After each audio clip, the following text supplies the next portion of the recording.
Hi everyone at hashtag CDC Whistleblower. I'm here with Tim Welsh at Tanner's Dad and Candace Estave at CE Estave. And we are 2 days out from our hashtag Break a Billion moment, which was on February 11th at 2:18 p.m.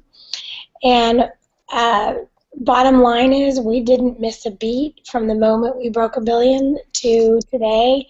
We have averaged the same amount of impressions per day, which is hovering right at about 10 million. So if we keep this up, in 100 days we'll have 2 billion. And in 200 days, we'll have 3 billion. In a year, we'll have 4 billion. And the question is, when is mainstream media going to finally recognize that the longer this goes, the more culpable they are for having been part of the problem? And I really intentionally use the word culpable because 2015 is simply going to be the year that the vaccine myths are dispelled and the facts start to rise to the surface because the data is in. Unlike 10 years ago when a lot of us were working on this, the data didn't support what the parents were saying. Now the data clearly does. So all of the people in media, if anybody hears this and they're in media, there will be culpability associated with saying things publicly in 2015 that don't match the available data. That's my personal belief. Even if it's just personal culpability, that being socially pariahs for the rest of your life for having been part of the problem. It's time to step up as media, local, small newspapers, and for parents, we need to get out there and pound the pavement and get this stuff written up and reported about. This is just, we've noticed a few things that I'd like to chime in there. It just blows my mind that in our world we want our news within 1 second, and why would any parent accept information that refers back to something 17 years ago or 10 years ago? That alone should trip triggers in saying that there's red flags there for parents to consider. Why would they be referencing something 17 years ago when anybody can go to their Twitter account, put in CDC whistleblower, be one less, vaccine questions, any of that, and see all these links and things to current data, and the mainstream news is referencing something from 17 years ago. Well, and what we're referring to, and Candace, perhaps before you have to leave on this, you could just give us, we don't need to know the name of your doctor, we aren't even going to try to find out who it might be, but can you give us just a rundown of the experience that you had as a state of California resident? You needed a waiver. What was your friend's experience with that? I took my AB 2109 form into the doctor to get a philosophical exemption, and told him I was there for counseling. He didn't seem to know too much about it until I explained AB 2109. When I asked him if he was familiar with the form, he said, oh yes, you're not the only one that doesn't, you're not the only mom that doesn't vaccinate. He said, and that's why we have a measles outbreak. And then he sat me down and he brought up Wakefield, and he said he was a fraudulent doctor and all his work was discredited. And then he brought up, he said that the vax versus unvax studies had been done. He said the data's all there. He said there was double-blind placebo. So all this information that my doctor gave me during counseling was false information. False information. And this wasn't you. So what we've realized now is there's going to be more than a few parents who awaken to the reality about vaccines, to go to their doctor's office, to have an interaction, a conversation about vaccines for the very first time, and to learn the name Andrew Wakefield for the first time in their doctor's office when they question vaccines, thinking that this is something that happened a year ago when it's 17 years old. It's it's abominable what's happening right now in doctors' offices all over America. And one thing that would be really helpful is it's obvious they're being trained as a group. They're being trained on what to say through memo, through email. There's something that's come out to them for their talking points, and we need to get a hold of that. It's very important because it shows culpability with the American Academy of Pediatrics as well.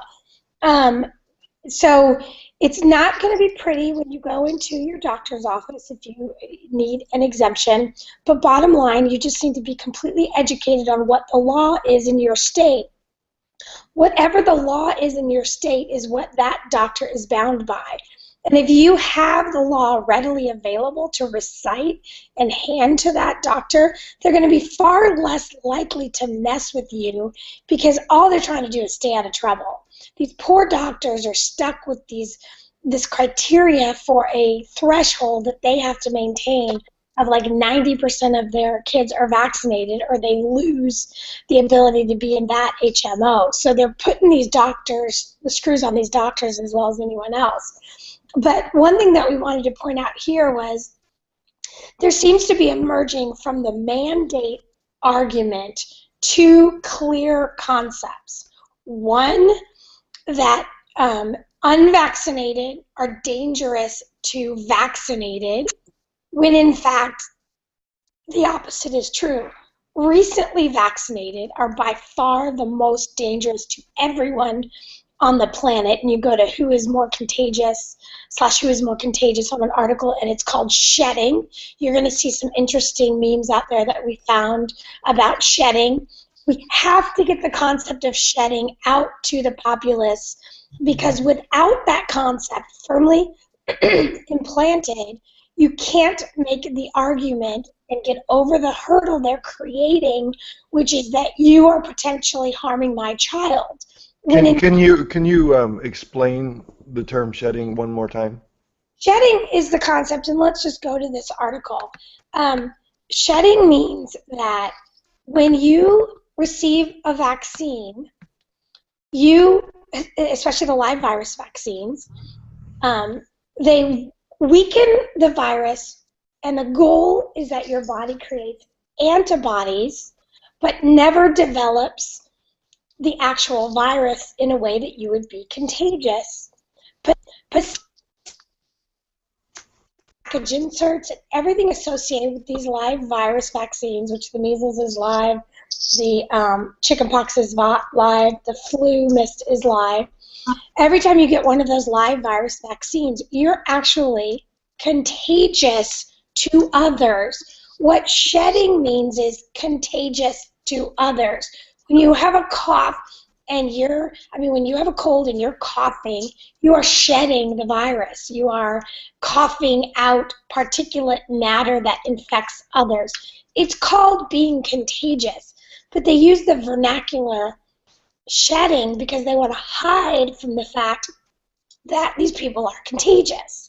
So that's what shedding means, and you need to educate yourself on the concept because it's what's going to predict whether or not we're successful eliminating these potential mandates that are coming down the pike.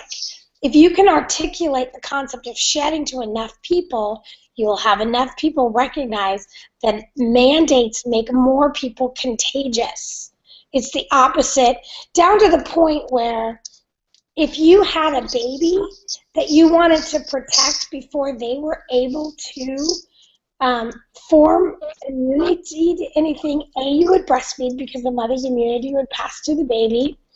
B, if you believed in the efficacy of vaccines, you would draw a circle around that baby that 3 months before the mother ever got pregnant, you would vaccinate for everything that you thought might be a problem so that you could get past the shedding phase long before you had that baby in the family environment. And for the first 3 months, those would be the only people that would be around that baby.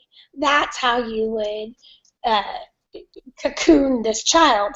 What happens now is the opposite is true. They vaccinate the shit out of everybody around that baby.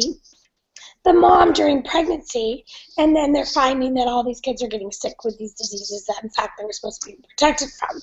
But we digress. So bottom line is tons is going on Twitter, but our big focus has to be to get the concept of shedding out there, and the concept that the vaccine is actually more dangerous than the disease itself. And those are the memes that you'll see out there. Let's go back to @Tanner's dad. We have an interview with Brian Hooker today to give some more information, so that will be available at /BrianHooker2. If you have any questions for him, get them to @Tanner's dad or @CESDave. This right here is an excellent example of a mother who hit it out of the park on a local news station, had all her data just ready to rock and roll. Anything else, Tim or Candace, for today? Tim, I definitely noticed it's starting to get boring. Not to be, it's starting to get boring. There's not nearly as many visuals. The links are still coming in pretty strong, but the visuals are starting to be missing, wouldn't you say, Tim? I want to about yeah, I'm having issues with the internet. Okay, say again. We'll try it one more time. Okay. I'm seeing mothers tell me they're having babies.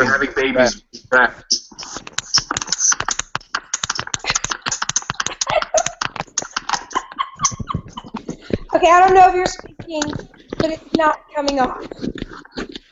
So the big concepts for today are start to use more visuals if at all possible.